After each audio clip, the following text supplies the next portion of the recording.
Because I, Yes. you know, well, I don't now, right now, at this moment, because I have sinus infection, but I run on the track in Estor Park. And so I walk a very long distance to get there. And because that track in Long Island City is always used, too many people. Yeah. Anyway, What do you mean? but You what don't I have notice public is open- I'll walk You back. don't have public open green space for the amount of people. I don't know what you're talking. And that's so, there's so many issues, but anyway, so often on the way back, I'll get something to drink, and then I Okay, we're realize live on there's no. YouTube. We are live in the office. Okay, but that's, So like, that's but not I excuse. mean, I don't know, I don't do it, but I can see why people do it. That's bullshit. But I can see why they do it, because literally, I'm like, It doesn't why matter where can't you this Excuse person me, tell? you're live and we are being recorded. I shouldn't say that word. Yes. Full feces. Actually works. Oh, just Me, I by have the to give you rules. clues. Where are you, Peter? Is that you? Wow. Yes, that's me. I'm trying to see back I've here. had a dog too, you know, I don't have a cat dog. Never did. Yeah, that's weird, because that's like, you have the baggie, you have the suit, like Me, is that close? not I like- can't see from here. Yes, that is. And It's I'm only only, a I'm only. car. They say I can't see, but yet I found it, so it's You got it good. right. right Right. at the corner. You can know this part by heart. Yeah. Right across the street, you park there. My photos, so you can, And it's not just me, it's everywhere. So people. and you're already It's- started. it's- Yep, we'll get I started. see this video, I hate to admit that I saw this video on TikTok. But I don't really actually look at that much, but it was like, there was like a little bit of a flood somewhere, I don't know. But I don't know, and the guy picked up the sewer. tap, Sign the sign. And she's like, all this. And I was like, is that- Danielle, can you give me the desk sheet behind you? So you see. I don't use it, that's on guest sheet, that we signed. Thank you. But I was just like, that's all trash that people just left on the bottom. I mean, and it doesn't solve our major water drainage issues, but it's part of the problem. I mean, you go, like I was in Japan, there were no trash cans. You're expected to carry your stuff. I mean, that's what I was, I mean, that's how I, you go if hiking- there's no trash can, you carry it until there's Right, you go hiking, carry it in, carry it out, you know, it's just like, so I me. mean, my mother would like yell at strangers yeah. on the street if they like that.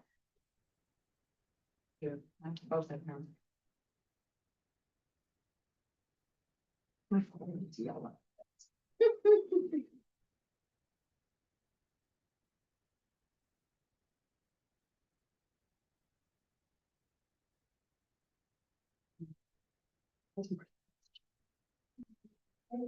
Never been done. You said that as a- Yeah. Sure. Just say from some time, sure, you know. I'll put his laptop. All right, I'm forwarded to me, so he has it, thank you. Yeah, The if you could landmark put me in thing. any of the presentations that you The have. only thing I have is the landmark thing. You have a landmark presentation, I have Gil's presentation. Hi, my name is Mark Heston. I'm from Mega Contracting regarding 5025 Barnett. You are up first. Great. Yeah. I have a few photos of the project progress. You could email them to me. Yes, perfect. Yeah. Okay, what's the email? Let me just type in photo, easier. Okay, great. Type it into Q1022 for me. Yeah. So it comes here and to you, please. Hello, hi. Here, why don't you send it to me and I'll forward it to for you. Okay, perfect. Thank you. In Amsterdam, actually don't have any individual house trash, but they have, you know, everything goes to the corner. Oh, really? Which is what they're talking about. here. I know nothing about. Welcome. trash in New York City because I've always lived in the apartment. Well, I've always had a but at room. least your apartments or your buildings are compost. A lot of, My there's so building, much down- my building does everything, but that's because it's like a very organized. right, there's a lot of, there's so much anonymity and a lot of towers that They also people have a just don't. local landlord, not one of the corporate buildings, so whole different things. Because when I see, I fill out in one bit of compost to be, you know, I see the tower, down the block on the door, I see. The towers in Long Island, yeah. Make sure they come to work today. They will. Are you guys presenting? We are, At my USA? yes. It's not mandatory. That's it's how- watching. Actually. I, are you Joanne? There's many. I think Kim Yang, in city planning. Oh, he's So nice of you. I know you've been Yes. with Katie. Oh, Yeah. He's gonna be out doing all It's mine, but, mandatory everywhere, but if it means the buildings are making a choice. Great, The yeah. town Great. Really is appreciate that. looking forward to- I'm enjoying it. no, absolutely. Are you I think we're- you guys. We are, yeah. The buildings are. Excited for the presentation? Right. And we are a compost line. Yes. Compost. Yes, I'm your guy. Not every resident in a building. Great, is coming. thanks. What my point. Yeah, if you want to forward them to me, I Yeah. can, give you But what my. I'm saying, But there are some buildings that I do think. are better about. Is there a design. certain, is, And then, the map right, where it's? but they're technically. It's not in the FC because we'll be Okay. blocking Yeah, the. you know what I'm saying. That's, I don't think Video, that's. yeah, everything else is One fine. thing Okay, about great. it is like my next door neighbors are talking about doing it for a long time and now they're really. But they're gonna seem ticket as the building. Right. Which is the difference. And maybe that's why they are doing it too. You can eat. Nice to see you. That'd be easier. I can address. You, I guess. Hey, have them send it to QNO2 and we'll send it to you. It's tough for me to remember that. And I'll forward it to you, I'll do the other way.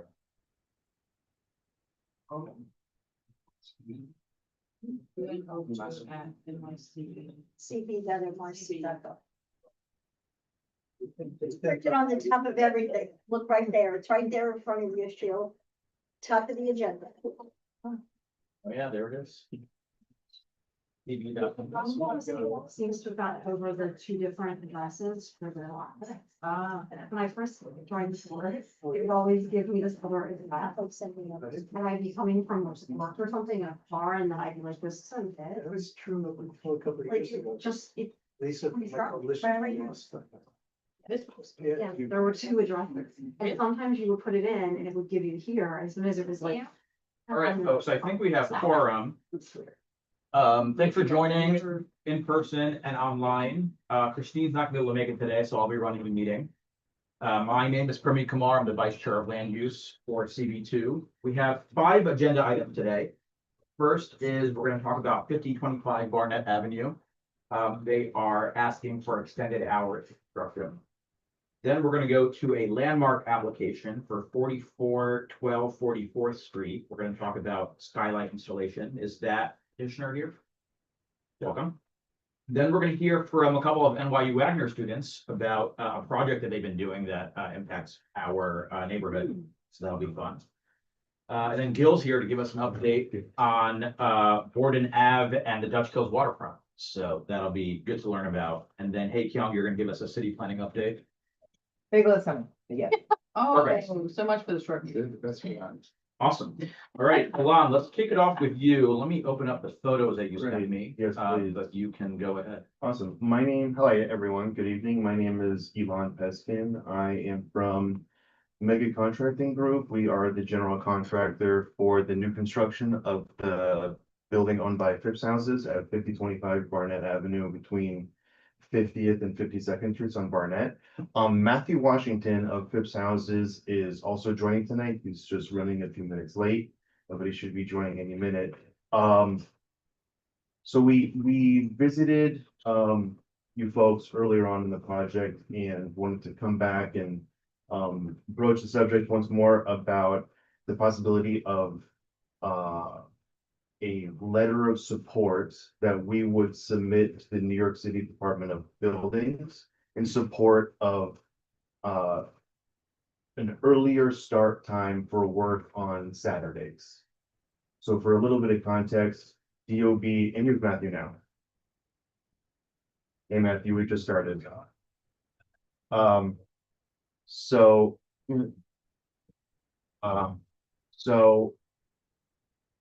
the Department of Buildings issues work permits for Saturdays, normally as of right, with start times. Varying by borough and generally in Queens, it's a start time of 10 a.m. And construction industry norms, we usually start at 7 o'clock. And when we start later, production decreases. So we're here, to make a request, and so usually the way that it works is if we submit a letter of support with our permit application, DOB defers to the community board's letter of support and will grant earlier work hours. The benefit of the earlier work hours, the two main points is more productivity. More productivity is increasing the chances that the project will finish sooner.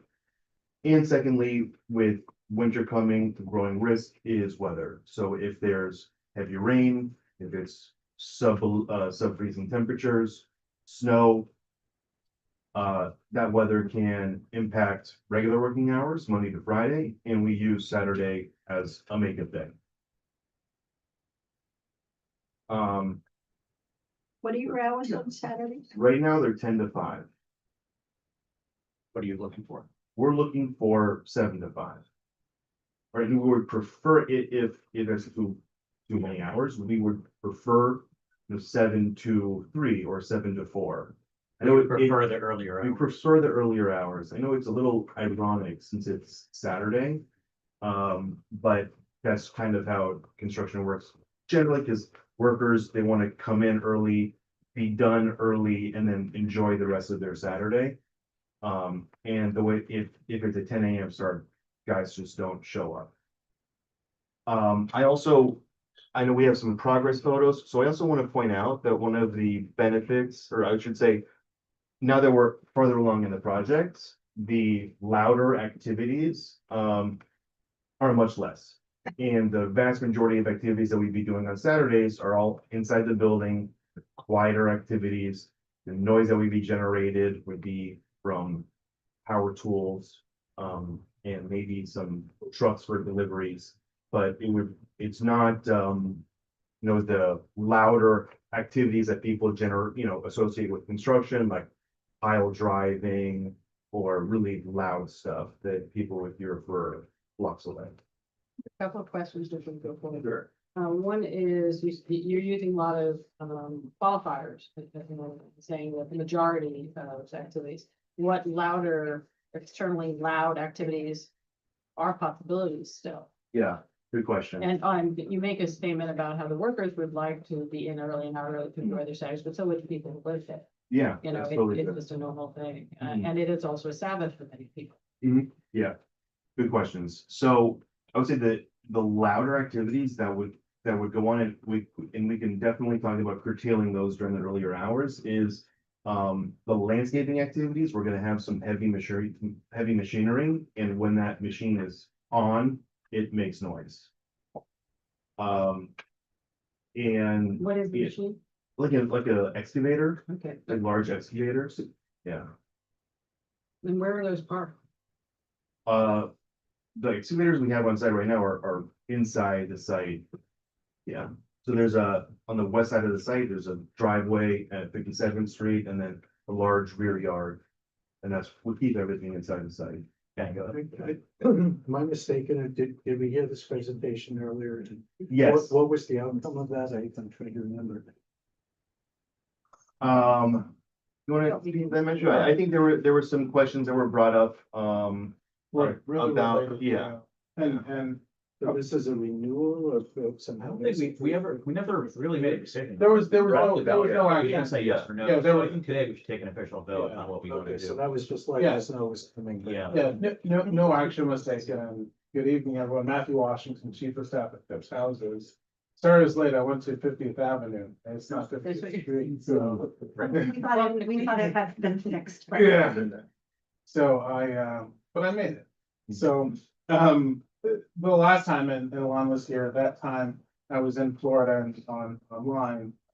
But one of the things that came up, there were some questions about Phipps Garden Apartments across the street, and some of the progress work that we had done there. The community board certainly remembers the rezoning and some of the agreements that we had made to follow up on some items. Had the opportunity to send some of that information to Deb afterwards about our progress. And so it was really a question of what was our progress, which was a fair question. Where were we? We have Mega building this new building for us. how are we doing with the existing projects? And so some of the follow-up work there, which we had, for the improvement plan, accomplished everything that we said we would accomplish on the improvement plan. And, continuing to do work and continuing to monitor what's happening at the project and address any issues as they come up. I mean, we have the blessing of a nearly 100-year-old building. We also have the challenge of a nearly 100-year-old building. And so it is beautiful, but there are complexities to it. Some questions about, just wastewater and sewage, just going out of the building, overall flow. One of the components of the plan will help with that, with water detention, and so that's important. But the plans for the development across the street, some of the original pipes were made out of clay. And so it was just a different time. And so we've actually been investigating a water flow out of the building, and actually have some positive results. We anticipate having a report very soon of some of that investigation, which we'd be happy to share with the community people as well. But the information that we're getting back is that water is flowing very well, and even with the complexity of this whole building, water is still with the flow well. Good question I have since I'm sorry, And I have something. since you're engaging with the 100-year-old building tenants more, which is great. Have you had some conversation with them about the extended hours? Previously, yeah, so it was brought to the tenant association. We did not let the tenant association know that we'd be back again tonight, but we can certainly follow up with them, but they are aware. So what was the general Yeah, advice from the town association? exactly. The similar questions, is it gonna be loud work? Yeah.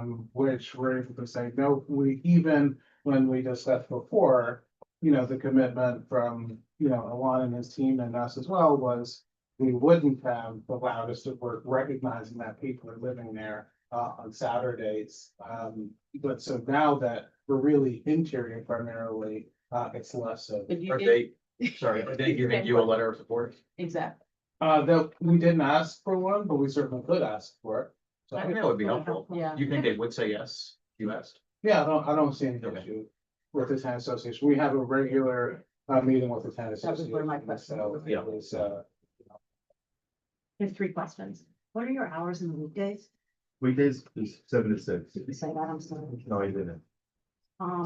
So I have a very frequent, you build near me, I'm an LIC, totally different thing. They, for some reason that I don't understand, put down concrete, drilled up concrete for like 3 weeks straight every day in the middle of the night. Not the drill, and the drilling was like just. So that wouldn't happen, that you No. would try not to have outdoor drilling. That was We the would not. noisiest part of the. certainly not in the middle of the night. No. We're not- Well, I know, but Yeah. like, just, even if it was not the middle of the night, it's real, it was like my whole blood. Yeah, no, that would not, we would not do that on Saturday. I also, I'm a city resident. I live on 43rd Street, Manhattan. I hear construction every Saturday morning. I live right by the Lincoln Tunnel, so I work in construction and I too get frustrated by construction, outside of working hours. Ultimately, we want to make sure that we know that construction comes with some element of nuisance to the neighborhood. It's unavoidable. We really make an effort to be courteous neighbors, and we also want to finish quickly. To be blunt, that helps our bottom line. We want to service our client tips well, and we also want to be out of everyone's hair. Will this speed up the construction timeline or just shift the hours? If winter isn't terrible, it will definitely help. Now, it's hard to quantify that in calendar days when we're talking about a 7 a.m. start versus a 10 a.m. start. I can say that it's hard to quantify if 15 workers show up on a 10 a.m. start versus 25 workers on a 7 a.m. start. It's difficult to say. There's a lot of different elements that can influence that. So that it definitely increases the chance. Yeah. And part of the elements again are weather. If weather shuts down work for a day, we just can't control that. Yeah. But 3 nice Saturdays, you would have 1 more working day. It's 9 hours, right? Yeah, that's why I'm extending the hours, just shifting them. Oh, should, okay, my other question. Sorry, just to be clear, the ask is to extend. Yeah. It's not to go earlier. Oh, right, that is upset. Yeah, Right. Yeah. sure. Although, like, what I want to kind of acknowledge is almost no one is working until 5 on Saturday. So whether it's 7 to 3 or 7 to 5 is essentially the same thing. Yeah. So my other question is, would you consider 8? Saying this just because I know for myself and my neighbors, 8 is like when we're up and about. 7 on a Saturday, maybe you're still like in bed sleeping or, you know, We'd be ecstatic with 8. I'm not saying that's what's gonna happen. Yeah. I'm putting it out there. Yeah. Well, you want to quickly go through these photos and then we'll do a quick discussion. Yeah, so this is a recent photo. The brickwork is complete, and all the scaffold has been removed, so we get to finally see the face of the building. In the next photo, this is kind of a small snippet of the interior of a unit. The flooring is covered up by temporary protection, but this is kind of showcasing the beautiful natural light in these unique corner post windows in the apartments. Very nice. And a couple more just progress photos of the brickwork, which is what's most apparent from the street for everyone to see. Just more of the same. And the view from the railroad showcasing the scale. Cool. The drone photos. Yeah, this is from drawing. Awesome. Any last questions for this group? I was just to what I was bringing up and you brought up also would like to see a letter of support for the tenants association. Yeah, what I would probably do is, let's make a motion to write a letter of support with the condition that the tenant association also support. And do we feel strongly about 7 versus 8? I would like to leave it up to the tenants association. Yeah. Fair. Hi, it's Lisa. Can I ask a question before we make a motion? Yes. Hi. Yeah, I mean, this has been going on for a very, very long time. And I actually be very surprised if you get a letter of support from the Tenants Association. I know the Tenants Association at Phipps Houses has historically had a lot of complaints about property management. And, well, you know, this is how many years ago that we approved this initially. So I just want to go on record saying that. I actually think that we should get the letter from the Tenants Association before we make a motion to approve it. Agreed. I agree. Great. Michael? I mean, I was gonna say I'm inclined to support this. I agree with what Lisa shared that we may not necessarily get support from the Tenants Association. And I wonder how to approach that as a board. Because I'm less certain that like if they say no, we should just not engage further on this. I'm more open to, allowing the construction. What's the general community benefit to allowing this construction to be a little bit faster? Tenants that are opposed. Well, I mean, the benefit is to get construction done sooner. Right. So people can live in the affordable housing sooner. Yeah, I mean, there's nothing wrong with that, Michael. I mean, it's just that we need to engage with the Tenants Association Yeah. in order to address their issues, which I'm not sure have ever been addressed. Yeah, I know there was some discussion at the start of this call about, I have a shorter history with the board than many of you, so I don't know the like full context of this building. But there was an earlier conversation about I heard play pipes, which is not a phrase I expected to hear. But some of the work happening in the building. I think the way I would like us to think about how we might get to a yes. I mean, I'm not sure that saying no.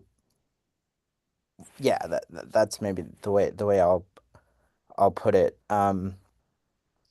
Thanks, Michael. Yeah, thanks. All right. Yeah, I want to express my support for what Lisa said. I don't think it's us as a board to try to get to a yes or to a no, but to find out what the community wants overall. And I think it doesn't hurt for us to find out where the tenants association stands or any other neighbors stand before we make our decision. And I think it's premature to say we're gonna support something, waiting for something, but let's just get it and hear all sides and then make a decision as an informed decision as the board. That's what I think. And I just want to add, I actually agree that it's in everybody's best interest to get this done expeditiously. Yeah. So I'm not against that. I know there are some historic issues and I'm putting a pin in that. I also, I'm curious as a sort of policy matter, like, is the range of options yes versus no? Like, I remember when this first came before the board, there was some conversation around, like, ensuring that people had a person at the construction company that they could talk to if there was an issue, and things like, trying to prioritize work that's less noise intensive earlier. Like, if they're extended to 7, can there, certain type of work might be less noisy than other work, and can that work be prioritized at 7? Like, I'm just curious if Yeah, we can put in whatever conditions we want to this letter of support. That's Yeah. This is also totally outside of the Euler process, so it has, no real template or anything. I'm just curious what does DOB, like, when DOB rules on this matter, like, is it just the start hours, or like, are there any other, the conditions mean anything in this context? Like, I actually wonder, or are we just sort of suggesting this to the construction company? I don't think the conditions have teeth. No. I mean, that it's really comes down to hours, and I guess that's part of why I really want to hear from the people who are already not feeling like they can trust the developer. And just that 5 days a week, the start time is 7 a.m.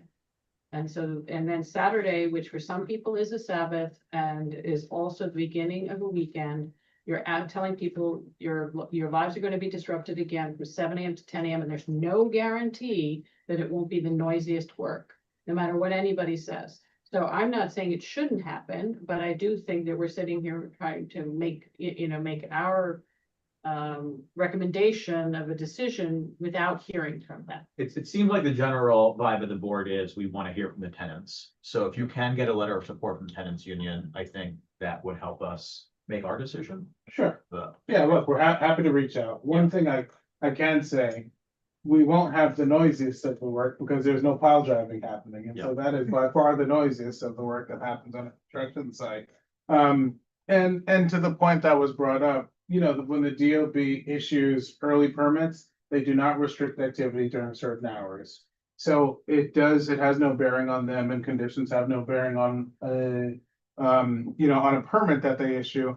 However, it is important to us. Yeah. Right, it is important to FIPS, and to Mega, that we are good neighbors, that we are conscious of what's happening and really want to hold to our word. We don't have, we're gonna be here a long time, forever is the plan. And so being able to make sure that we are responsive to the requests of our neighbors and colleagues is important to us. And so that sounds good. that's what's important. And yeah, sorry, go ahead. Just to piggyback on that, I just want to give a few examples of like type of activities that are going on right now. We're installing electrical devices like light fixtures and outlets. We're installing cabinets, painting apartments, tile work, things like that.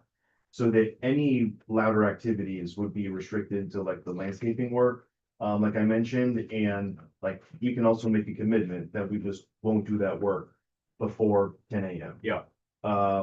And as far as it having teeth, like Matthew says, we take complaints seriously. And, if people are unhappy, they complain. And when they complain, DOB, it's like automatic routing of 311 complaints to the Department of Buildings, and Department of Buildings problems. So we don't say, oh, there are these conditions, but they don't have teeth and therefore we disregard them. Yep. There are conditions, and, we also, this is not our only job in Queens and hopefully not in Sunnyside, right? We hope that this is one of many projects we do in CB2, and we want to maintain good relations with our client and also with the folks. Yep.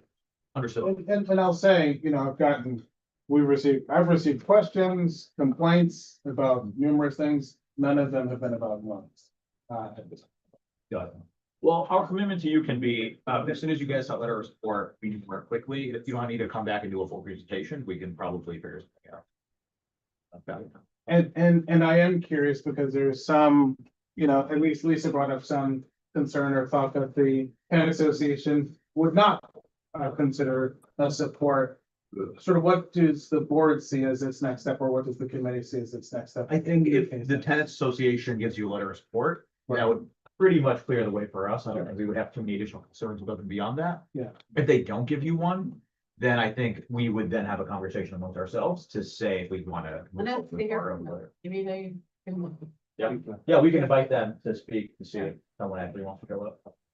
I mean, I know, not to speak out of turn, but I know I know of at least some board members that are tenants that are supportive of the building, so I think it's good to hear them all. For sure, we've got no problem. Yeah, I was just curious about sort of the two different Oh, yeah, yeah, yeah. scenarios, a letter or not a letter, and just how the board would proceed. Yeah. Well, I would encourage you to talk to them if it doesn't seem fully supportive about maybe 8 o'clock or like trying to find a compromise. Yep. Because you say you don't want to, lose trust, but you have lost trust over the decades with stuff that has happened. Nothing personally, but so this is about gaining that trust back. For sure, and we've been on that process and rebuilding without question, so. I feel very confident about where we are and where we're going, so. Great. Well, thank you so much for coming. I think we have our next steps here. Thank you for having us. Appreciate it. Thanks all. All right, next up, we have 4412 44th Street. And I believe, do I have the presentation for that, Debbie? It should be 4012. Oh, sorry, 4012. Okay. I think 4412 is the first term. You're not Refresh your representing- screen, it was just sent to you. Oh, yeah, I have it. I got it. You've been free, Jen. How you doing? Thank you.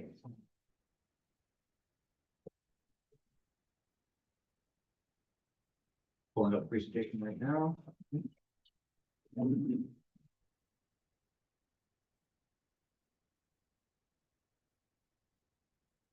Hi, everyone.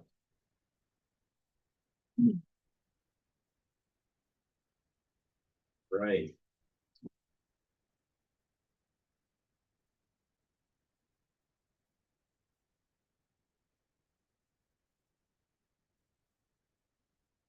You can't quite get it full screen, but why don't we just go ahead with this?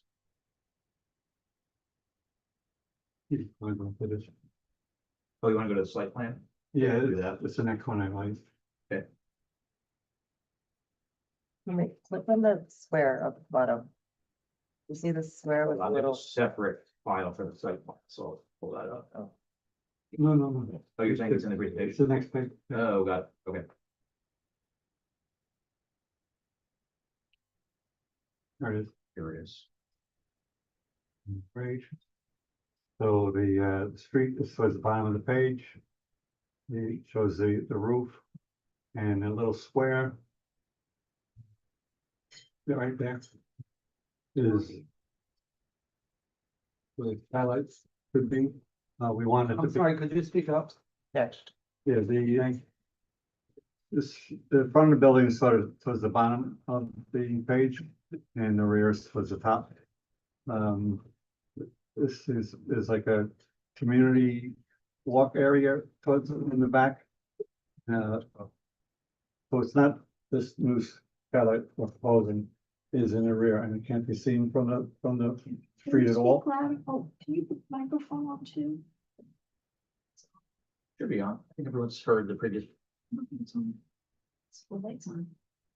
You have to press it again. I think everyone heard the previous presentation. We had participants. Okay, Just speak louder, because all we're right, I'll recording. try. for 5 Can minutes. you hear me?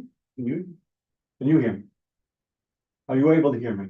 All right. That's why I asked to speak louder. Oh, okay, all right. So, all right, again. Front of the building is the bottom of the page. Back of the building is at the top. The rear yard is a community area where they can walk People are allowed to walk in public. The the skylight we're proposing is that little square you can see there in the middle. Right there. And it's not visible from the street at all. It's just visible from the rear area. And as we go on to the next page, you can see how visible it is. That's the building that, you can see the bottom of the window. It's like It's a backyard, by the way. that's the backyard, correct. Right there where the tree is, that's the roof is up there. As we go further, you'll see better pictures. Give you a better idea. This shows how it would enhance the interior. It would give us more light, air, it'll ventilate, be able to cut down on use of electricity for lighting and for air conditioning.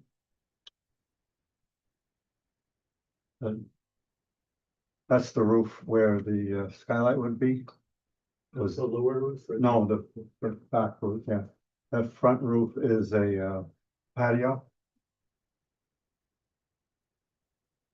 That's a detail of what the skylight would look like. We would try to make the color match the roof as close as possible. We can move on. Yep. That.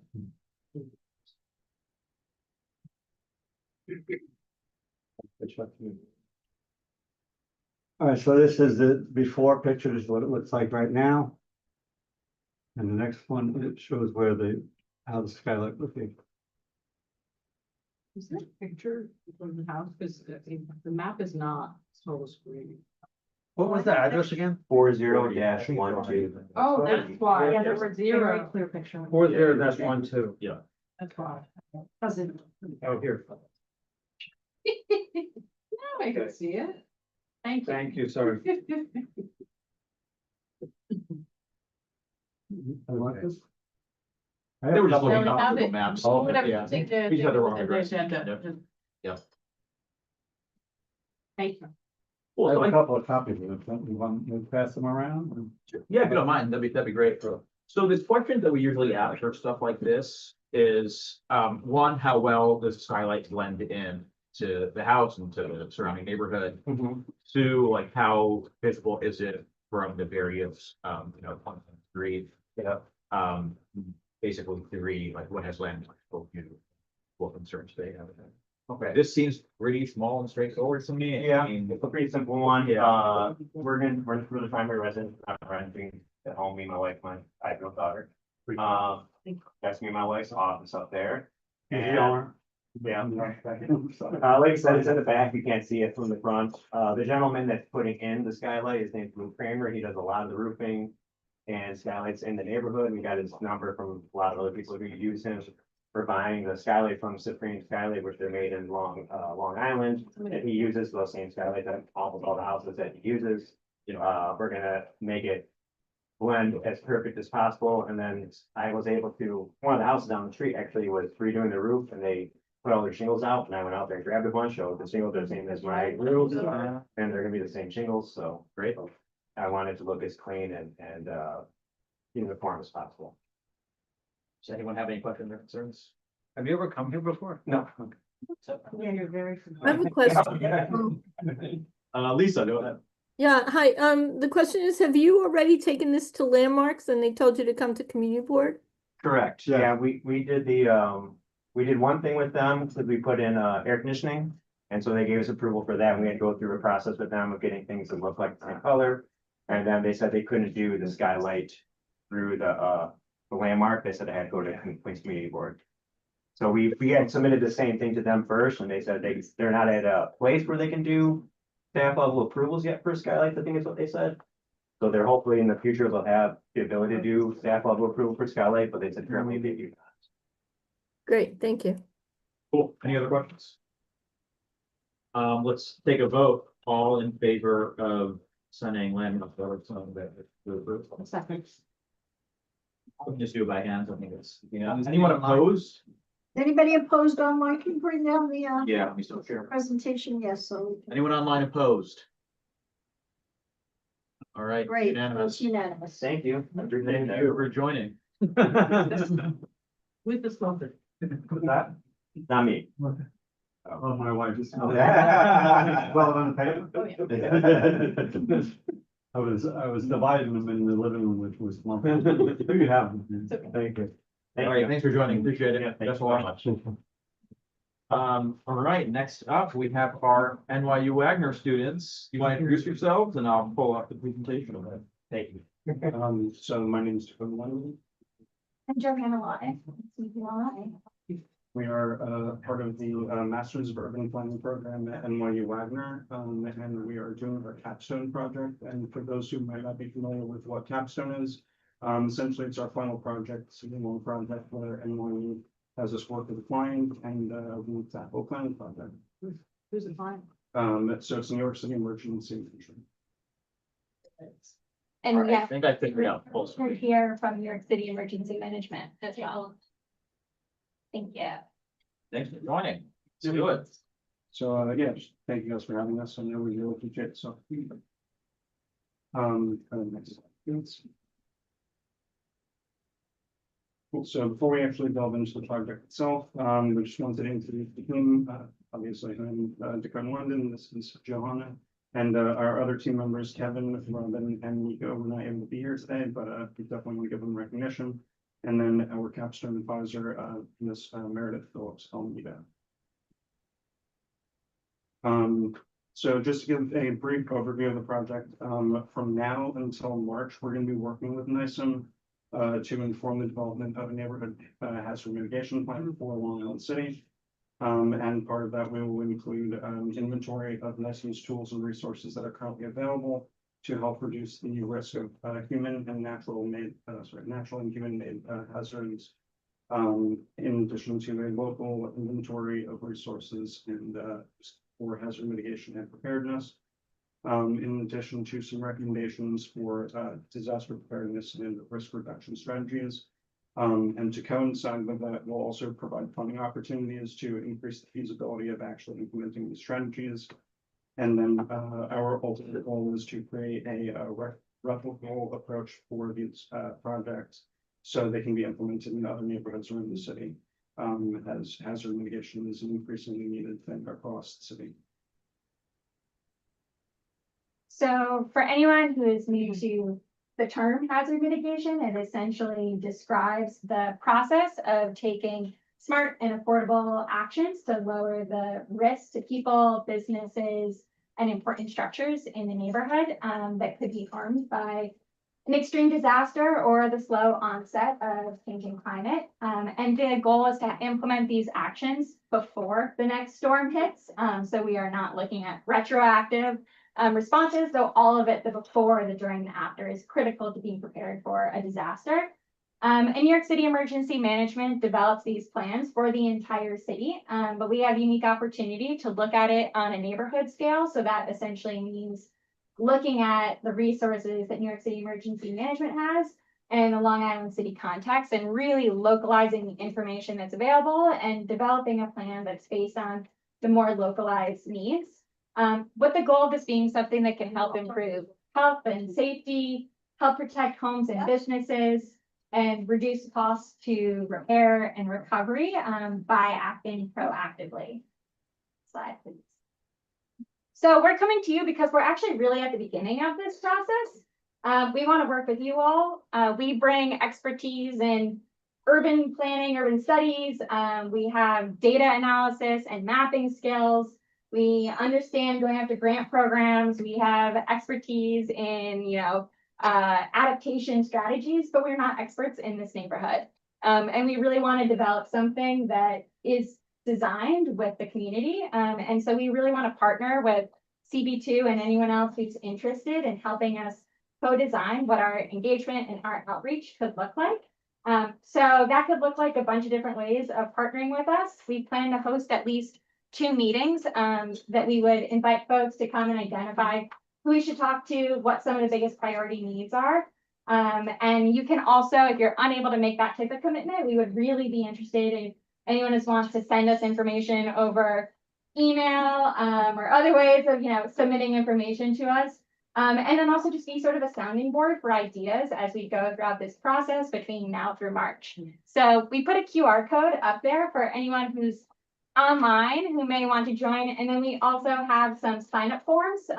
If anyone wants to fill it out in person, just to express the level of interest and appetite that you have for working with us on this. I just want to let you know that your QR code, it links to a restricted site. Oh, no. Okay. Maybe I haven't made it public. Thank you. Oh, it's not me. Oh, yeah, once you Google love. Oh, okay. I have to turn off that setting. Thank you for flagging that. It works. And, Sometimes they only let NYU people fill out our forms. So let me just turn that off. I don't want to ask questions until you. Yeah, let's say back to the, Sure. We can also actually, if it's easier, I was gonna say, maybe send you the link. yes, That- please do. it's Send just me the drop link, And and to whatever that. You want to- Yeah. Yeah, here's the email address at the top. And that's Vanga. And then the. That was a lot of fun. Thank you. Questions? First thing is define Long Island City. That actually is also something we want to work with you all on. We sort of looked at that initially, as we know there are a number of different boundaries that are used. We initially were looking at the one LIC boundary, knowing. Right, that's like the first step of why we're coming to you, because that was, an existing boundary. So So one else, yeah. Amazon. got it. Yeah, so that's something we definitely want to understand from you all and work with you. So would really love that. So along those lines, I'm curious, obviously, the question is, I mean, everything's dynamic and everything's changing, and now we're on the verge of, a plan that many of us feel is actually gonna bring a lot more hazard, and a lot more problems to the neighborhood. Are you kind of analyzing the present, or how far is your reach into the future? So in terms of like projected risk, Mhm. we're gonna go off of, I think, one, existing knowledge that people have of where hazards hit. We're gonna work off of existing public available data sets, but we know that publicly available data doesn't always capture the reality of how people are impacted. So depending on what specific things are raised, whether it's, for example, flooding, extreme heat, air quality, whatever the priority issues are that are raised, we'll look to see what available data is probably made available through New York City. And then we'll add on that sort of that like human data level of like what people are, that lived experience looks like. We may not for everything have projections for the future. And so, we're not putting together proposals for design built infrastructure. We're putting together more or less proposals to inform the types of projects or the types of plans that should be in place for New York City emergency management, and for the community. But again, yeah, it'll be based on what's publicly available.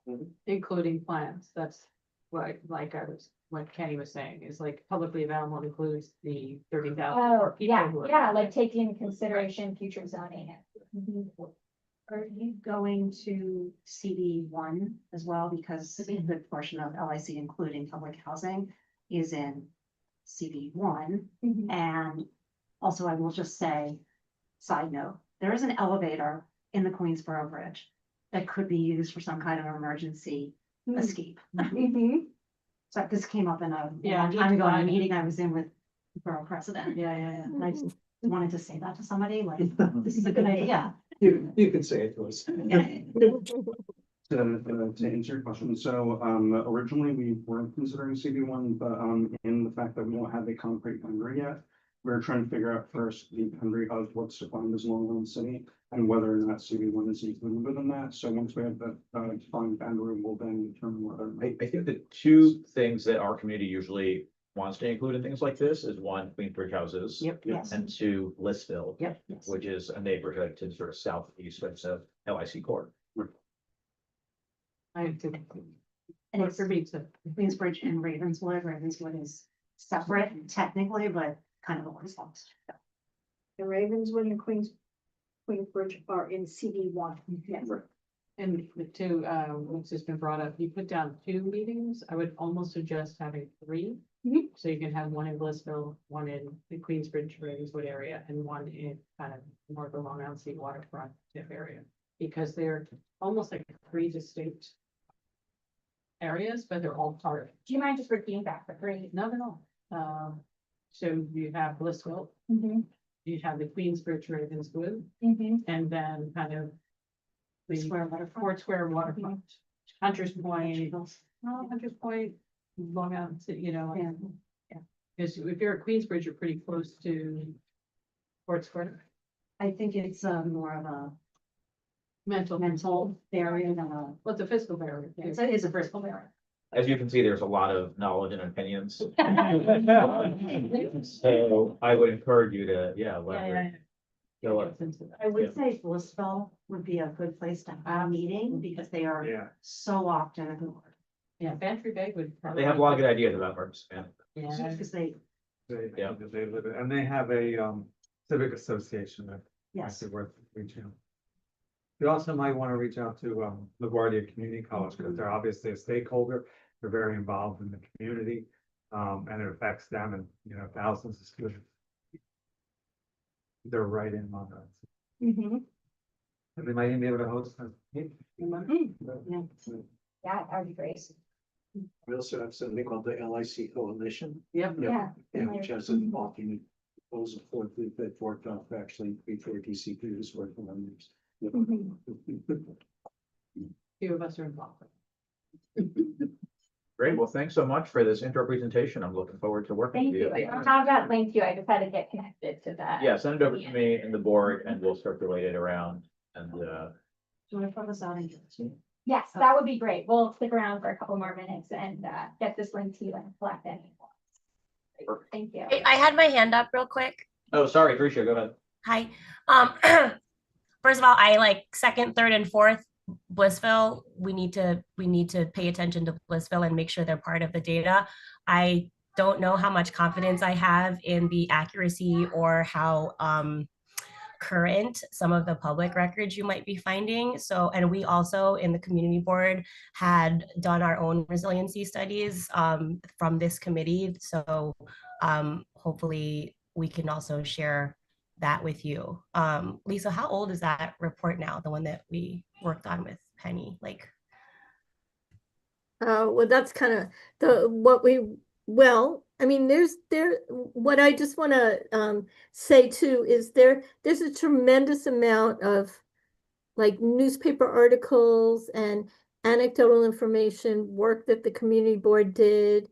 I mean, city data is probably more sparse than there is like information about Hurricane Sandy or recent flooding in Blissville or the inadequacy of the sewers to, you know, to handle the volume of water in a rain event. And so you know, that kind of research, I think will benefit you more than maybe data sets the city has. Mhm.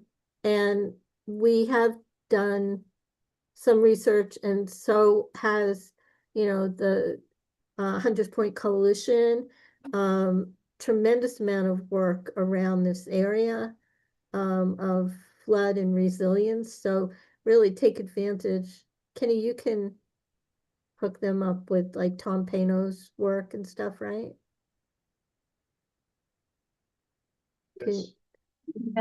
Kenny Greenberg, can you, I don't know, I mean, we can, I don't know what Lisa has in terms of information or the work, you know, any of the work that they did for the one LIC.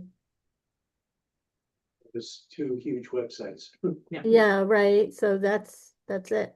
With a lot of them. You're getting a lot of information thrown at you, but this is all being recorded on YouTube, so feel free to go back and look at the transcript for all. Yeah, I think we actually do have, I believe, some contacts for the LIC Coalition and Hunters Point Community Coalition, so we definitely plan to speak with them. That's on our radar.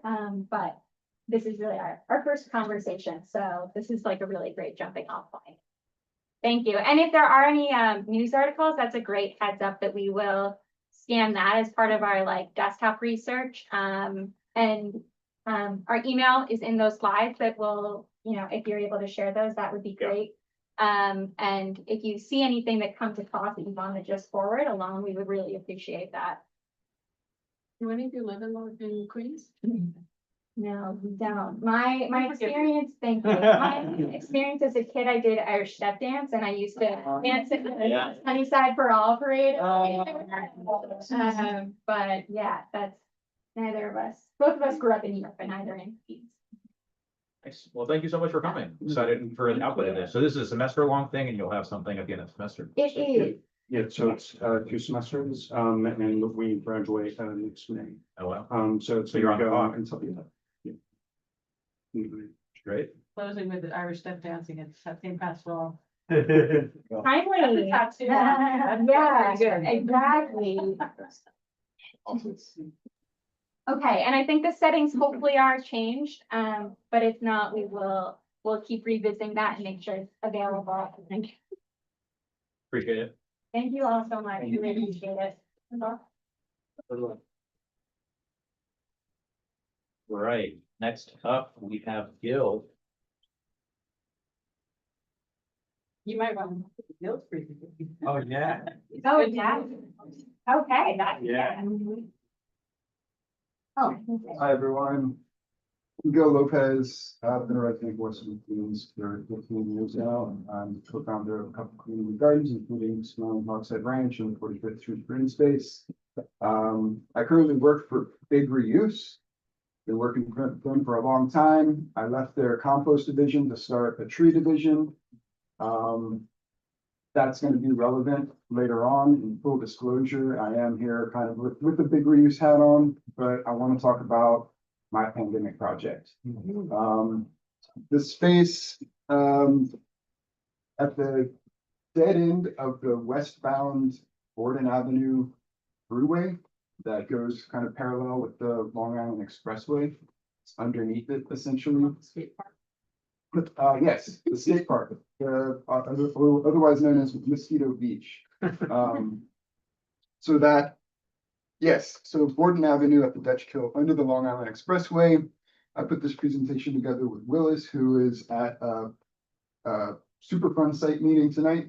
The final also presenting to the Transportation Committee on the 2nd. So we can go to the next slide. I also met with Tom from the Blissville Civic. Thank you for the recent letter of support. I'm going to be offering more information about the site than what he probably spoke to you about. I also spoke to Pat Smith, who's one of the skate park builders, and he's a professional skater and skate park builder. So this site is at the kind of intersection of 3 major greenways, the Borden Avenue bike path and the Review Greenway and the Dutch Kills Loop. Right there underneath the Long Island Expressway, where Borden Avenue goes over or dead ends at the Dutch Kill, which is a tributary of the Newtown Creek. One of my favorite tributaries. We can go to the next slide. So just to position you, I think we all know where we are, but that's where we are. We can go to the next slide. We are located kind of between Sparks Deli to the south and the creek to the west, the FedEx parking lot and warehouse to the north, and an unnamed street. And across that street is the new DEP pump house. So there's an aerial view. The green dotted area is where we're talking about. You can't see it because it's under the expressway. This is Google Street Maps from the beginning of that dead end portion of Borden before it goes to the Dutch Kill. That is the skate park. We can go to the next slide.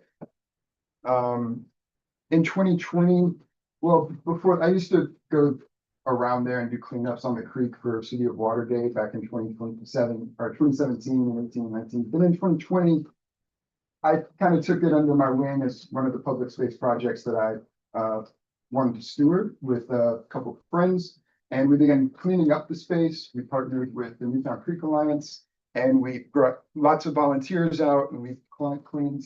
I gave a presentation in 2023, the winter 2023-24 to this committee as well as a few others about that space and like just the terrible condition that it was in. I won't review all of that, but we have made major changes. We can go to the next slide. We have managed to get, so to orient ourselves on this kind of plan view is the Dutch Kill is the blue part on the top. That's actually kind of to the west. But just for the orientation here, the lighter green on the right is where the street end is, the improvised skate park. And the white boxes are basically shipping containers and other kind of abandoned items underneath the Long Island Expressway. So that's a current snapshot. Yeah, this is like the current, this is currently what's happening under the expressway and on the roadbed of the dead end Gordon Avenue. So Tom came in and the Blissville Civic requested a letter of support to transfer the roadbed to park from DOT to parks to make that skate park permanent. And Pat Smith is excited about the prospect of that and like building something that's safe, and we can go to the next slide actually, safe and compliant with whatever codes that we need and isn't made out of styrofoam and quick mix. And you can see in the back kind of like there's a ramp, and at the end of the street there's a small blue kind of squiggly thing. We've actually made like a stormwater detention area where when it rains on the street there, it's captured in this area and it sinks in. We've been trying to plant it, but it gets very little sun. It's in the shadow of the LIE. So we're still experimenting with what types of plants are going to thrive in that shade and those wet, dry conditions. But that's been like a guerrilla remediation project that me and some friends have been part of. And we activate the space back there. We can go to the next slide. So there's a yellow, oh yeah, well, this is the skate park. This is the picture in the bottom right, or the picture of like some kids. There's this cute little Broken Bones skate club that has like young ones out there every week now. It's just adorable. It got listed as one of the top 8 DIY skate parks to visit around the world. Oh, wow. And that's a picture of Pat Smith, kind of early on as one of his first ramps. But this is, it's DIY, but it's serious. It's real. And I can say as a person that's been going there for a long time, the people that I used to see around there were less savory characters than the skate folks that, you know, some people in society have a problem with, but I can guarantee you it's an upgrade. This used to be a place for, there was a lot of people parked with curtains up along the side of it.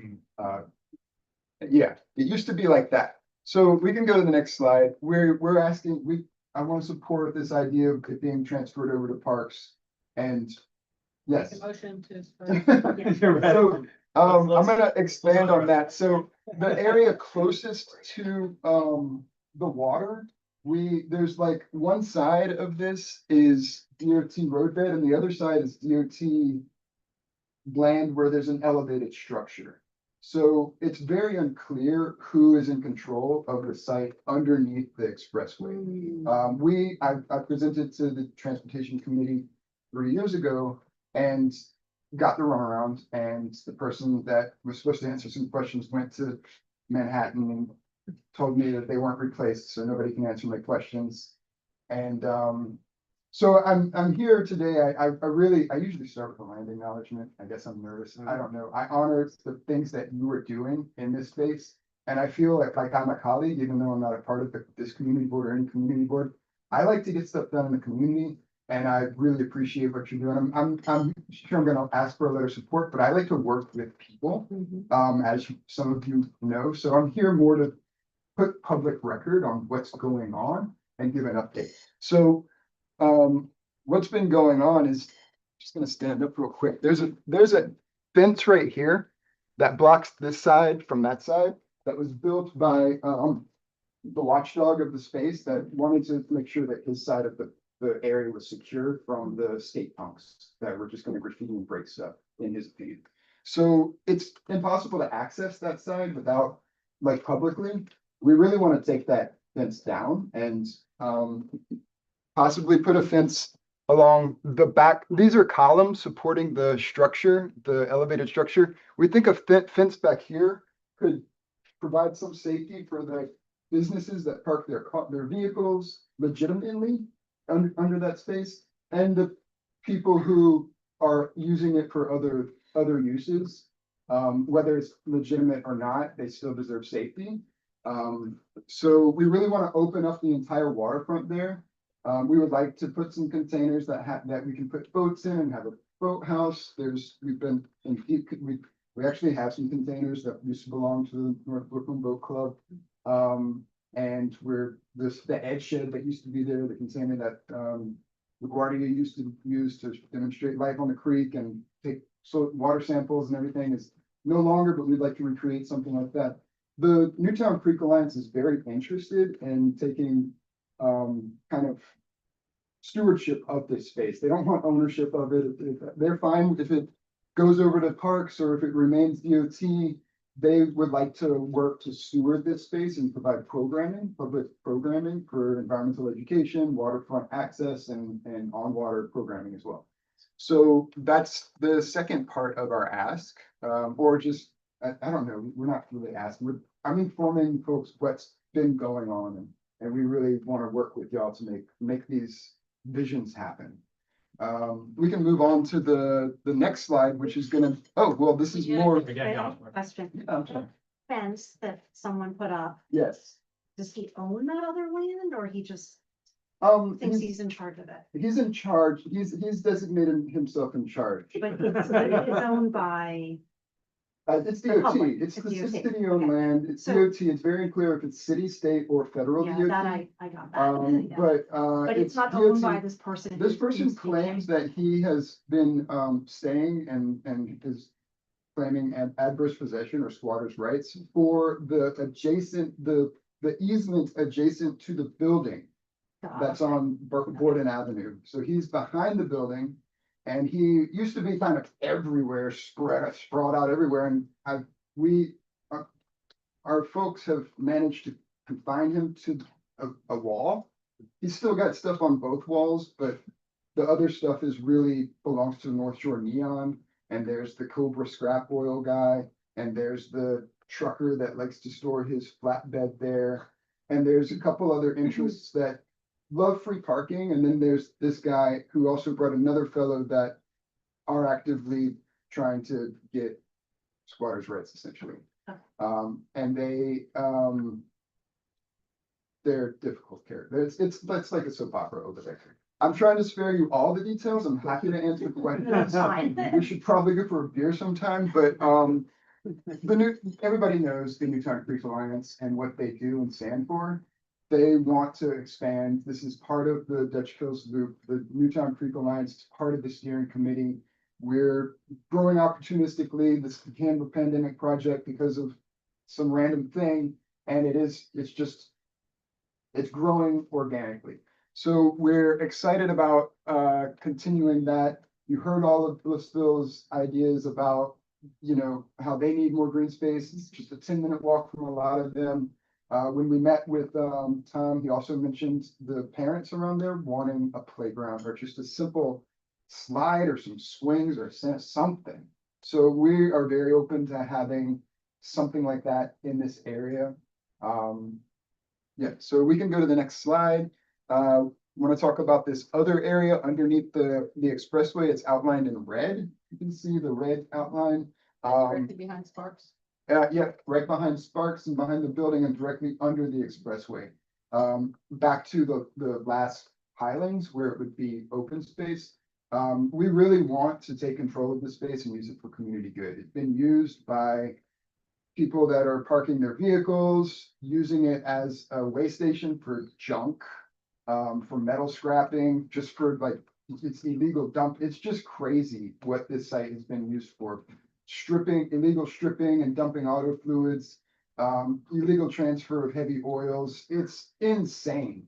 And all this was happening. I made everybody aware of this 3 years ago. a lot of these things are still happening, not to the same degree. We're really kind of dealing with this in our own kind of vigilante way, and I'm asking for support. So we need a presence there, and I would like to have a presence with the nonprofit Big Reuse and have it be a community horticultural space where we have aggregate bays of mulch and compost and soil blends, and we teach different workshops, and we have tours, and people can come if they're community gardeners or school teachers with gardens, or block associations trying to make their place pretty. Whoever it is that's doing greening projects in the city can come get resources. Kind of like our warehouse in Gowanus, where if you want to do home improvements, you can come and get resources. But this is like, if you want to do outdoor improvements, be able to come here and get some stuff. And we we deliver all sorts of stuff too. It'd be kind of like an extended arm of our composting operation. We're already delivering mulch to all sorts of people. We have a DEC contract to install 250 trees over the next 3 growing seasons. We need operational space. As you know, we lost our space under the Queens Bridge. You may not know that we don't have a space for our composting operation or this new program, this tree operation. I work in 15 different city council districts around the city offering street tree care events, like 4 or 5 a week. We use piles and piles of mulch. We burned through it, and we're using Hogshead Ranch as a storage space right now. We really need more capacity. We're ready to pay for it. We know that we can move on. Yeah, to Big Reuse. This is us. This picture down on the bottom left, we planted some trees on Vernon Boulevard with a contract with Rise. That's then Assembly Member Zoran Mandami planting some bulbs with me. And we have the Sunnyside Shines, just like last weekend out on Queens Boulevard, doing street tree care with all kind of local residents. We're building tree guards, and we really need space to do this. This land-based movement that we're a part of needs land to operate on. These projects that we're talking about expanding green space in our neighborhoods need a place to have resources to where they can go and improve those spaces over time and as they're building. More clarity of what you're asking for. You say support, like a clear, like you're asking for a letter of support to transfer the property.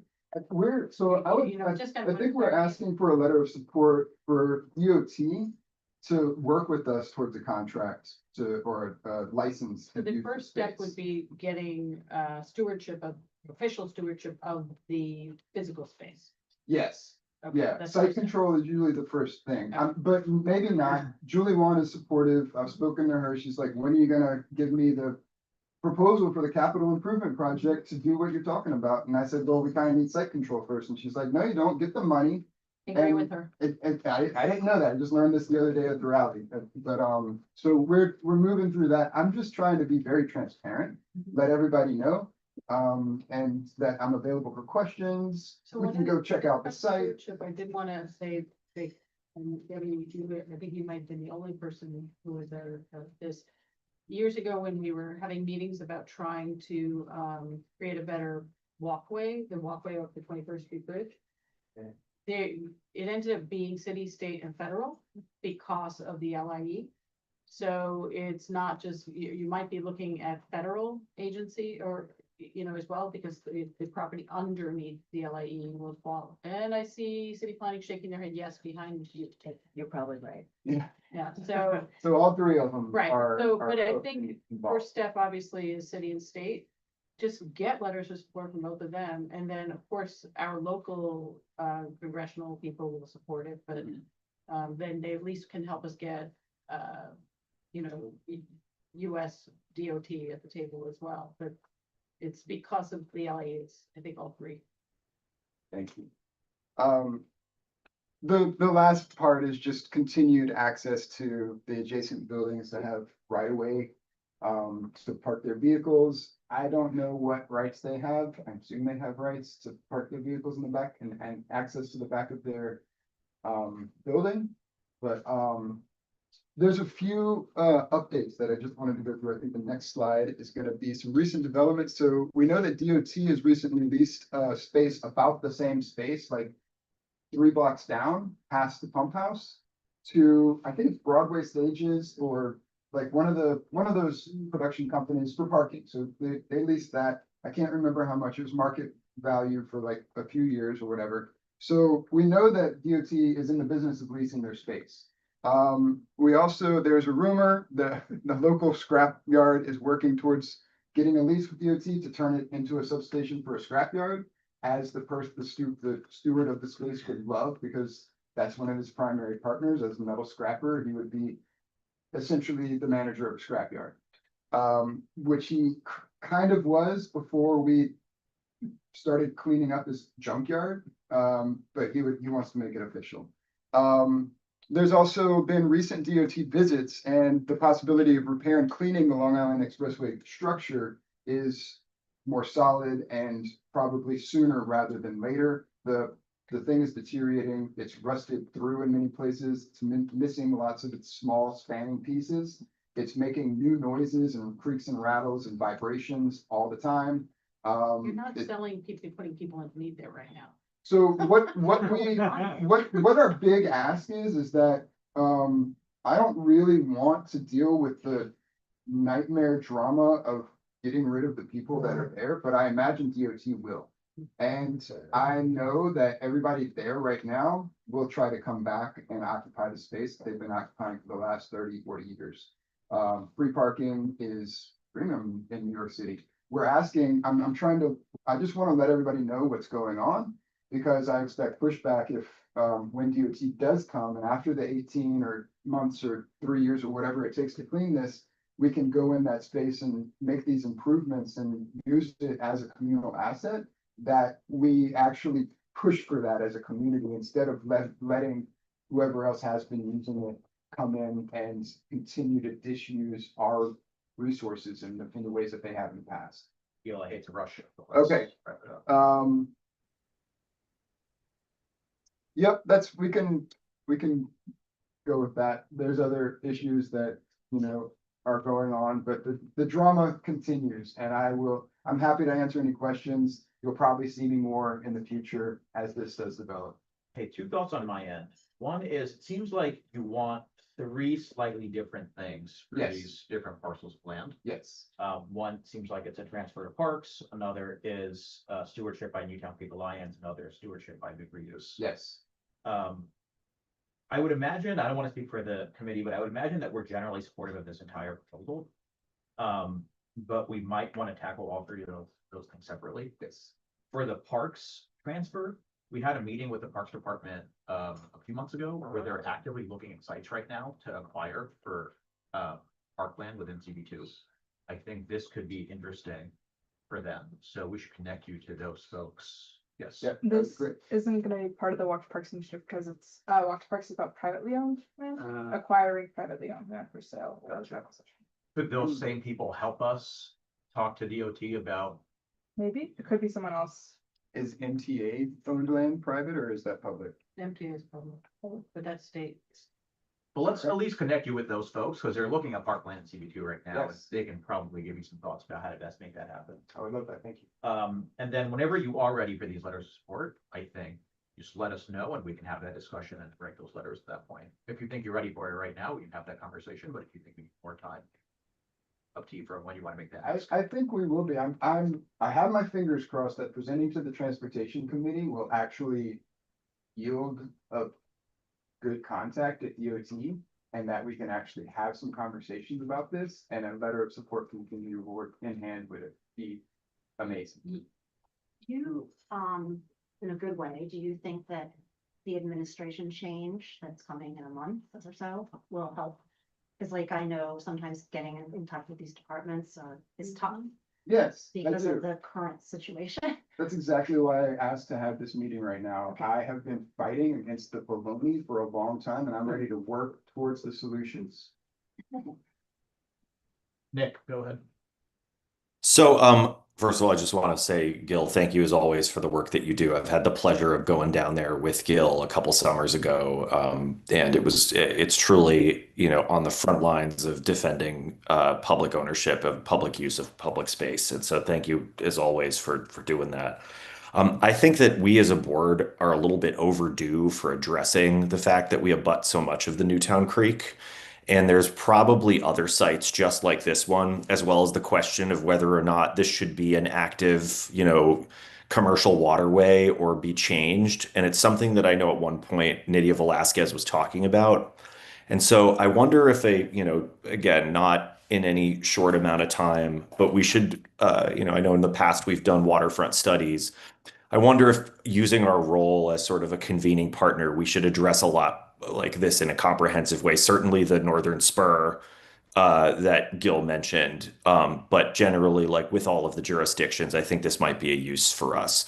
So I certainly do support any, I'm inclined to support almost any work that Gil wants to do in our district. But similarly, I do think that there are probably other more comprehensive opportunities here that I'd like to hear all about and hear the full status update from those who make those decisions. So anyway, just wanted to put that out there. That's a really good call, and I think that's something that our board and our committee could probably do a little bit more of, just be proactive about land use and coming up with ideas and proposals for what we want to do. I know we have our budget priorities and things like that. I don't know if we have something around Newtown Creek and. I think we do, because we had the issue with the 29th Street in what do you call it? But we Bulk don't. cash, Yeah. that collapsed. No, we don't have a comprehensive. Yeah, that's a really good idea that we should Yeah. push for, probably separate from this, because we don't want to. Yes. What you're doing wrapped up in the, much bigger study. Yeah. But Nick, that's a really good call that we can take forward. Can I suggest Thank you. a letter of support for the project? This is how I would do it. Addressed, and Debbie, I think you probably have contact. We want New York State DOT, New York City DOT, and US DOT. Well, are you ready to make that ask of us? Do you want to let our support now, or is there more? I'm ready to make that ask. Okay. Yeah, I'm fired up and ready to go. Yeah. Then that would also be CC to all the elected. That's how I would proceed with it. In support of the project that includes this. And stewardship of the property to Big Reeves and Newtown Creek Alliance under which, because we don't know which agencies, it would be, I think, just talk about the stewardship and then deal with whichever, when it goes to parks or stays in DOT later. Yeah, we probably don't want to get bogged down in the details, because we're probably going to be wrong about that. Well, that part, right. Yeah, I so think so, yes, sending it to each of. 100%, Yeah. yeah, agreed. Thank you. Any more discussion, or do you want to take a vote? Do we have any questions for Gil? That was a great presentation. Thank you. I have a question. Yeah, No, Miss- it's a comment. You guys, whatever, maybe Anatol knows this. Oh, is he online? Anyway, whatever happened with that guy with the land under the Long Island Expressway who wanted to make it into a restaurant? Oh, Oh, I right. know. The demapping. A bunch of people, including myself, testified against it, and it didn't happen. Good. So that's Yes, another site, Gil, that's just Yeah. out there. And it's under the Long Island Expressway. The adjacent property owner kind of wanted it. Nets too. Yeah. I think it's like not accessible from the street or something. There's Sort something. of, it sort of follows the entrance from up to the LIE. Yeah. But underneath, and there's actually a walking path there from one. What was that? Yeah, well, it's covered with, That was, yeah, they came to city services to get like. well, yeah, because the owner of that property there, which I don't know if it's Barry or. I don't know. I don't remember. Whatever it is, he wanted to take possession of that property. And we also said it should remain in public.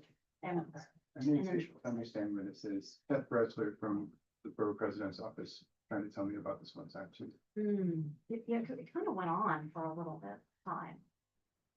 Because he went to the wrong committee meeting, like he came to city services for like a liquor license, and we were like, this is a land use issue. all right, any other questions for Gil or comments before we vote on whether we want to support this? This also seems uncontroversial, so we can do hands, all in favor. Anyone opposed? Do we have a motion, actually? Well, Sorry. Yeah, Yeah, I feel it's made the motion. I missed it. any second. Cool. Gil, we will work with you to write a letter of support. And use it, for everyone here. I'll draft one. You want to pass it on if you want. Yeah, for sure.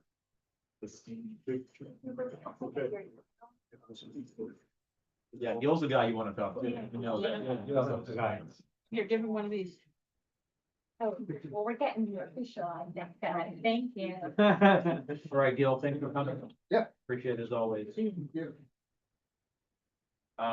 out to the office and see if you can get that other, if you, the other things on that property, that restaurant, so we can, Oh, yeah, I will. if they. Gil, you're looped in with, Nydia Velasquez? Yes. Okay.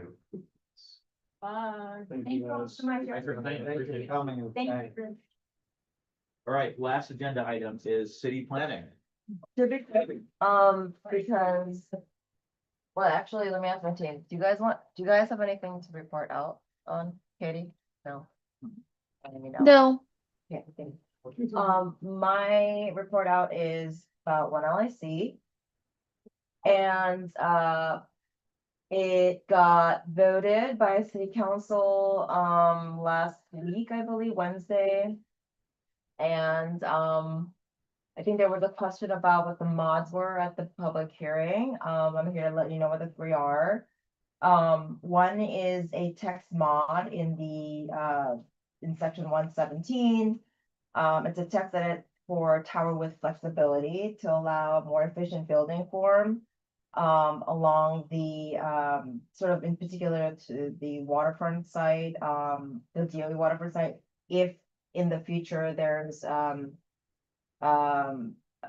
need or a want, or at some point, an RFP comes out for, a building form along the waterfront. So this is just allowing for more flexibility. The second text change is, up by Queens Plaza North, right by Queens Plaza, Queensbridge Houses. So this, is a lowering height zone of 350 feet within 100 feet of the M1 R6A R10 district, which is that area, step down tower heights along 21st Street. So this is really a direct response to the public concern about shadows along Queensbridge Houses. And the third is a MIH options that's typical for council to make. So we're talking about option 1 and 3. Options 1 or 3 along the waterfront sites. So if you can imagine the sites of the waterfront, and then option 3 being only allowed in the inland sites. So we're talking about along 44th Drive and then to the north, Queens Plaza North and Port Square area. My reporting or what's happening. One question, who Yes. requested mod 1? Hmm? Who requested mod 1? It was a city request. The city made the request for flexibility, not the developer? No, Why did the city make that request? I think what was happening was they're just taking a look at the text itself and trying to think through all ranges of flexibility along the line. But you're providing the flexibility to the developer. No, this is not a developer. Oh, this is not about that. Okay, great. Thank you. Yes. So it passed city council, it has to go to the mayor in like a very short time, right? I think it did already. Isn't there like a And it 5 day? did, yeah, I'm sorry, this was a busy week, so I'm Yes. not caught up on my social media. Nope, that's okay. So he signed it, but he's not here. I'm not sure about him actually signing. For like 2 weeks. No, it's fine. That I know. But I have not heard anything from city council / city hall counterparts, so. So. I'm trying to think of the right way to ask this. So did anything get added? Were there any amendments other than these 3? No. Amazing. And then the part where we get money, sorry. The way. Yeah. Is that part of, I know it's not part of that bill, but how does that happen? I'm not exactly sure how the money gets, But it delivered, can't, shared, but it it's will listed. happen. Yes. Julie posted a breakdown of Yes. exactly what she got. I don't know the mechanism by which we get it, other than the city budget. So. But So that's sort of my question. Okay. City budget is, 6 months, 8 months away. Mhm. Like I feel hopeful that we'll get it, but what if we don't? Like it's not guaranteed. Yeah, and glad you brought that up, because knowing how the city budget works, and the question is how much of it's capital and how much of it's operating. then this could be parsed out over 10, 20 years. And given the budget constraints that are happening from the federal government and the state, this is a concern, which is why the committee board, I'm just gonna say this to put it on the record, had 9 pages of stipulations. Because, and we wanted them front loaded, because given all this, 2 billion sounds nice on paper, but if we get all the people and we don't get these stipulations, it's a real crisis. And I'm sorry the students didn't hear this part, that, think about what should be in a plan. 2 billion is not a guaranteed amount of money. And that was the city money. We could still advocate for state money. Absolutely. I'm curious as to going forward, what kind of tracking, if at all, do you do to sort of see how what actually progresses ties in with what your projections and expectations? I think that's a great question, Kenny. So our, from at least our control, city planning, we're finalizing and working on a final neighborhood plan, which will have, I don't know if you guys, POA.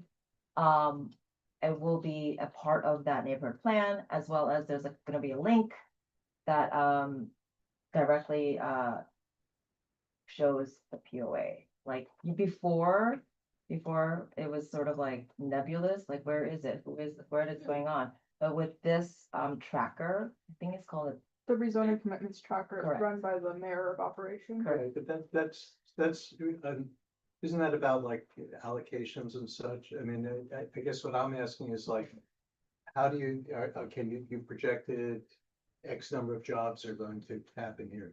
What sort of tracking do you do to kind of compare the reality of what's actually happening, whether it's more or whether it's less? and so Brian, on? what period of time? Yeah, this was a question Amazon, remember? Because that's been the critique in the past. is Right. that, yeah. Right, not sure. I do know that like there is yearly data that like I don't know if city planning does it, but it's something data that the Wagner students were talking about that does go over like information that's shared on the city, but I'm not sure if there's a specific thing that tracks like, okay, one LIC, what are the next year, like how many buildings were built? I mean, this DOB, they do that and we collected the housing data. Seems like it's very disparate and it would take a lot of Yeah, effort to yeah. like bring it all together and say, this is how the rezoning is affecting our community. Right. But I don't want to speak for Julie Wan, but she is trying to set up that oversight committee. And I would imagine that's gonna be one of the main goals and functions of the oversight committee, to pull all that together and say what's actually happening. I guess it comes from a sort of an impossible wish that there were a way to kind of adjust as we move forward based on what's actually happened. Yeah. Yeah, and I'm glad you brought up like the jobs point, because it's like every time a project comes before us, they're like, oh, it's gonna create 10,000 jobs. It's not, but there's no kind of quantitative or qualifying information about, are those just construction jobs, which happen for 1 year and then there's no other jobs? Like, saying and then how do we track that so that the next project that comes to us, we say, well, you promised this last time and this is what we got. So I know there's a tracker of some sort that our economic development regional team like follows up on, but I don't know if it's yearly. I feel like it's like every 5 years or something, and they also have to pay to get that information from like the federal government. So it's like it's convoluted, I hear you. But I really do appreciate that thing about the oversight committee as like one of the tasks. This is me speculating. I Oh, don't know. okay. I have no idea. I don't what know this is either. gonna actually do. me said. But yeah, because that is gonna happen. But that's really interesting. I think that is really actually thoughtful, something that should be part of. We have some questions Oh. online. Let's go to Michael, Lisa, and Nick. Oh, I was gonna just say it's not exactly what you just talked about, but there is a like statutorily required neighborhood rezoning commitments tracker. I put the website in the chat. Yeah. It's not going to show like jobs against projections or like housing growth against projections, but it does show like commitments for different types of spending that were made in rezonings and their progress. I was just looking at it. You can see it for some of the rezonings that were passed like recently, like Atlantic Avenue. Definitely valuable for those, that particular area. Yeah, and so ours, presumably we will get this too, but we should certainly be checking the website to see when we get the One LIC tab. But yeah, just I shared the link to that, but it's not the same. It's not quite as specific as what some of you all were talking about in terms of projections. And yeah, I've also heard from and seen in like the press releases that there is this oversight committee happening, and I think they're accepting applications for this oversight committee, Julie Yes. Wan. So Yeah, if you're people interested, should apply. check out Julie Wan's website and apply. Lisa, go ahead. Yeah, to, I don't know, Katie or someone from the Department of City Planning. Well, now that this is all approved, you've been talking with developers about their plans, I assume, in the background. So do you have any thoughts about like which projects might go first? And kind of a timeline for developer progress? I'm gonna answer that, Lisa. Take Young. I'm gonna say no. I don't have an answer on which developer is gonna go first. You know, Plaxel has been always very upfront with you guys about their plans. I don't know if they're gonna go first, or what their plans are. Yeah, so no. Huh, interesting. Thank you. Actually, along those lines, I had a question about the school. Is the school going to is it gonna use their existing site, or are they gonna demolish that and build completely like residential over it, or doing anything? For which site? With this, the Plexel. I don't know the details. City planning has not been involved in those conversations. However, we do know that the site is the one to the south of there's the waterfront, and then it's the site south. My God. Well, I understood that it was going to be on 46th Avenue, with their actual where their offices are. Is that it? Is that right? 46? Yeah, okay, yes, sorry. Parcel Z, thank you. So yes, that is what I know for the site location. Do I know what it looks like? No. But it can be like a mixed use of a school and a residential. Yeah. I mean, SCA has a strong preference of a standalone school. So maybe the conversation is, you know, how do they make the site plan work for the standalone school? But as far as I understand it, all the possibilities. Nick, go ahead. I missed last week's meeting. Did the councilwoman's office say anything about changes or the status of negotiations? And is someone from her office present today? They were not at the meeting. All we know is what we've seen in the media and our press releases. Got it. And solve the questions. Yeah. Ellie's on the call though. Hi, Hey, can Ellie. folks hear me? Hi, yeah, so I am here today. Sorry we weren't able to attend last week's meeting.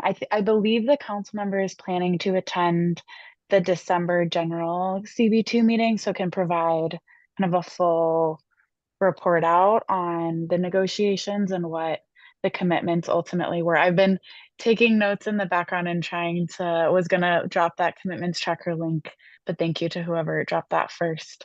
But yeah, and I think Karisha, you shared that. We believe the commitments tracker for One LIC will be live in the new year. But that's something that our office will definitely make sure the city posts. And definitely want to encourage folks to apply to the oversight committee. We are still in the process. So we're just trying to gather as much interest as possible right now for folks who really want to volunteer their time for that. But that will be our opportunity to really make sure that the promises that have been made, the city actually comes through on them. So I hear you about like the funding number sounds nice on paper, but we want to make sure it's actually followed through on, and the council member is completely on the same page as you all with that. So yes, so just want to kind of agree and hear all of the concerns you all are voicing. And I think the oversight committee would work in partnership with our office to engage the agencies and make sure the city is held accountable for those commitments. Thanks, Ellie. It Thanks. was really great if Julie could come to December's meeting. Okay, We have a great. lot. Yeah, Just- I will. I believe she's planning to, but we'll let you all know if she's able to, so that there's time for her to kind of give an update. Yeah, perfect. We will add her to the agenda if she wants to come. Quick Okay, follow-up. Thanks so much for coming, Ellie. Would you be able to share the oversight committee application link either Oh, in the yes. chat or with Debbie and company? Yeah, give me a second and I can drop it in the chat. Can you do me a favor and email it to qn02@cb.nyc.gov? Yes, I can do that as well. Thank you, Ellie. Much Yeah, of course. Cool. Any other 1LIC questions or comments? One quick question. There, for the things that have been posted in the chat, like the tracker link and then the link we were just talking about. Is it something we can add to the minutes since only the people that are online can see those right now? Yeah, that's a good call. Let me copy the entire chat right now and email it to Debbie so she has it. Thanks. Permit, can I ask one more question Yeah, of course. about next steps with the DOE building Yeah, go ahead. to city planning? Are there next steps with the DOE building? I don't, so there was the RFI. Mm-hmm. I can get back to Lisa on the specifics on the date and the time for like next steps. Great. Yeah, of course. I mean, Okay. what date is the full board meeting? I mean, sorry, December 4th. Fourth. Okay. If Julie's coming, I guess that's how December. But I'll give you, I will follow up on like what the next steps are from our friends at ABC. Thanks. I do think it might be worth it for the board to ask EDC to also come to the December meeting if possible. Because as far as I had learned from EDC was that they are still, because I was very I don't know, I was kind of concerned I wanted to make sure that they were treating the ultimate RFP for the entire public site to not only be informed by what they gathered from the somewhat restrictive parameters of the DOE building RFEI or whatever. So they should give us an update. I did put a request that they should do a more community outreach on what the community wants for the entire public site beyond the DOE building before they start. I remember that being part of our letter or whatever we did at the time. We wanted to be holistic and not just piecemeal. Debbie, if you could take that as a follow-up, reach out to EDC and see if there's an update or if they could come to a future board meeting, that'd be great. Can you also ask EDC, have the council member's office ask EDC since in both directions? Yeah, was that directed at me? Yeah, Ellie, I Yes. think that was for you. Sorry, Ellie. Yes. Yeah. I can do that. Sorry. Thank you so much. Great. All right, any last 1LIC questions? Nick, is that a new hand? Yes, not about LIC. Yeah. Not for land use. There's another thing I just want to discuss. Okay, let's do Nick's question and then Danielle's, and I have 2 questions for BCP. Oh, so I don't have any questions for planning, Oh, if this is that's, separate from planning. Yeah. Okay. yep, separate from planning So I have 2 afterwards. Questions for planning. Yeah. We officially submitted our vote for the Newtown Creek CSO tunnel, right? You guys have that at the system. All right. Any updates on the walk to park site selection acquisition? How are we gonna get updates on that? Because that's also going through ULURP, right? It hasn't certified It yet. hasn't certified yet. I believe that Parks has been in contact with you guys about getting a list of sites, if you have a list of sites to send to them. Yeah, I think a few people emailed I individually. emailed directly and heard Yeah. one response and then but it's been a little bit of crickets lately, so I've got to find out. I think also Jules was out. Yeah. Yeah, she was out and then Yeah. she came back and then. Yeah, now Colleen's out. I think that, if the community board wants engagement from parks before park certifies, that's a conversation to have with them, but otherwise I think that the engagement. Yeah, I think is we're just gonna be waiting for after certification then, that's fine. Yeah. Okay, cool. Alright. We gave them our certifications and we'll hear from them when they're certified. That makes sense. I saw 2 additional rezonings in ZAP. 2131 46th Avenue. This is, I think, the TD Bank near MoMA PS1. Do you know when we're on the clock for that, or if that actually got certified, or maybe I'm reading it wrong online? Sometimes things come into ZAP as, they get noticed, so like the filed land use application is coming in.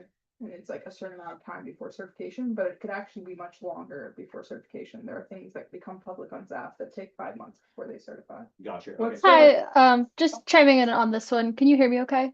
Yes. Okay, great.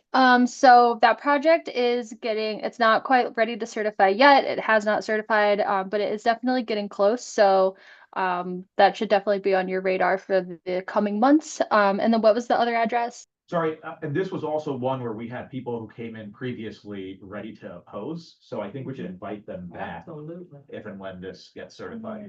Oh, They didn't want, Like them back when they certified. yeah, I would know that there's a parking lot with that site Yeah. that is like my view, my personal view of waste. Yeah. PS1. yeah, it was people who lived in the Cronin building didn't want a new building next to them, which I personally don't agree with, but we'll hear them out. And then the other one was 5002 Queens Boulevard. I think this is the PC Richardson. Oh, yeah. Yeah, Maybe this That- got noticed as well. that one is also making its way through the process, but I think on an elongated timeline. So I'm thinking spring, hopefully. Got it. There was a lot of hope at one time for that to be a new precinct community center, Interesting. central in the district, and like. Cool. That's all I had. Anything else for city planning? I have one. Oh, go ahead. Go ahead. Very quickly, we talked about this a little bit once before, but, just curious if there's any, if there's been any movement or if we know anything about that block between Greenpoint Avenue and 46th Street and 47th Street. There's like a block where the Rite Aid used to be. The whole block is now vacant except for one place. They didn't renew leases or they evicted a couple people. They're getting ready for something. Don't know if they're planning something or if you know of anything. No, I don't know of It's the anything. south side. Tell me the address again, sorry. It's, oh, what is it? I think it's like 4617 Greenpoint. That's about right. Close enough. Approximately though. Yeah. Right? Approximately 4617 and a half. Oh my gosh, Sheila, did you see this? Yeah, it's the south side. It was the Rite Aid and then, Yeah. a whole bunch of other shops. They kicked everyone out. They kicked the shoe store out. They kicked the restaurant out. All that's left is some bar that who knows what's going on. We're saying between 46. Oh, really? Yeah, Oh, I was interesting. like, I know about this. That's how I think I know. Between 46 and 47th on Greenpoint Ave. That's right. Yeah, exactly. Yeah. Nothing has come in from them. Okay. They might be getting ready. It's a norm. Yeah, go ahead. My I think, Thank easy question is, so the mapping amendment passed? What, does that have any effect on us? I mean, will it be easier for us to look at maps of like roads? Maybe? Maybe. It'll be easier for you. It will be under one, yes, because it So will you don't not have to be go to different. other Yes, places. exactly. It will be all under one house. Did that, what's it called, de-streeting or whatever it was? Demapping. Demapping. Yes. That was really confusing Yes. because it like didn't exactly match what those of us who knew Yes. what it looked like. Yes. No. It'll still be as confusing, but at least it will be, you can at least yell at one agency, which will be us. Okay. And it'll be electronic or digital. Yes, that's right.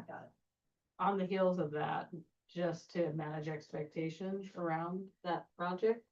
It's now passed by referendum, but has a budget been created for that to happen? And what's the kind of timeline? Do you have any idea? I don't, that's like our council or Yeah. question. Because that's creating a whole nother level of. Yeah. Yeah, that's money. Yeah. If you look at the Charter Review Commission report, I'm pretty sure there is a timeline associated with that one specifically. I cannot remember what it is off the top of my head, so don't quote me, but I think it was 2029 was when we're responsible for getting that figured out. That's pending budget, of course. All right, thank you, DCT, appreciate it. Anything else before we break?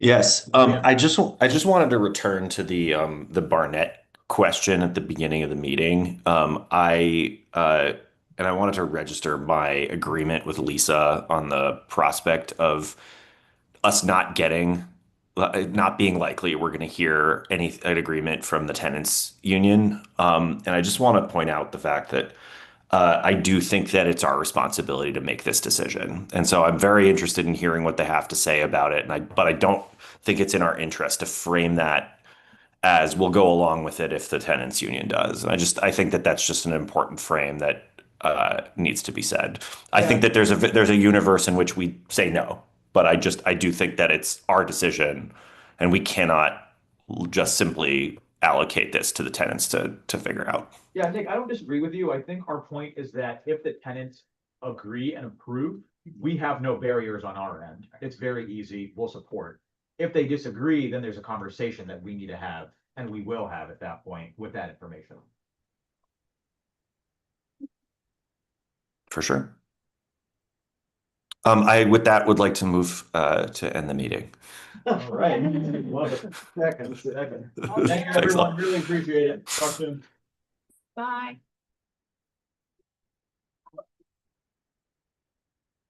Yes. Last meeting I've ever.